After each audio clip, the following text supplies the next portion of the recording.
പാറശാല കൊടവിളാകം സ്കൂളിലെ കിണറ്റിൽ നിന്നും 2 ചേര ഉൾപ്പെടെ 3 പാമ്പുകളെ പിടികൂടി. 7 മണിക്കൂർ നീണ്ട പരിശ്രമത്തിനൊടുവിൽ വനം വകുപ്പിന് വേണ്ടി പാമ്പ് പിടിക്കുന്ന വെള്ളറട സ്വദേശി രോഹിത്താണ് പാമ്പുകളെ പിടികൂടിയത്. പാമ്പിനെ പിടിക്കാത്തതിൽ രക്ഷിതാക്കൾ പ്രതിഷേധിച്ചിരുന്നു. ഗോപാൽ ശിലാസനൽ ചേരുന്നുണ്ട് വിവരങ്ങൾ നൽകാൻ. ഗോപാൽ, ഏറെ പണിപ്പെട്ടാണോ പാമ്പുകളെ പിടികൂടിയത്? ഇതോടെ രക്ഷിതാക്കളുടെ ആശങ്കയ്ക്ക് വിരാമമായോ?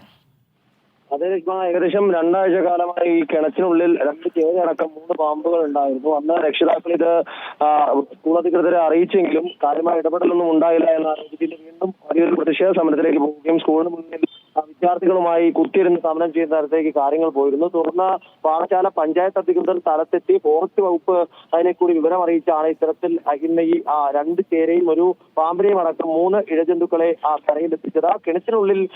കിണറ്റിന് സമീപത്തുള്ള പൊത്തിൽ കയറിയിരിക്കുകയായിരുന്നു 2 ചേര അടക്കമുള്ള ഈ ഇഴജന്തുക്കൾ. തുടർന്ന് പാമ്പ് പിടുത്തക്കാരൻ ഈ കിണറ്റിൽ വെള്ളം നിറച്ചാൽ മാത്രമേ ചേരകൾ പുറത്തേക്ക് വരൂ എന്ന വിവരം അറിയിക്കുകയും തുടർന്ന് ടാങ്കർ ലോറിയിൽ വെള്ളം എത്തിച്ചാണ് കിണറ്റിലേക്ക് വെള്ളം നിറച്ചത്. തുടർന്ന് ഈ പൊത്തിൽ നിന്ന് പുറത്തേക്ക് ഇറങ്ങിയ പാമ്പിനെ വനംവകുപ്പ് ജീവനക്കാരുടെ കെയർ ഓഫിലെത്തിയ പാമ്പ് പിടുത്തക്കാരനായ രോഹിത് കിണറ്റിലിറങ്ങി പുറത്തേക്ക് എടുക്കുകയാണ്.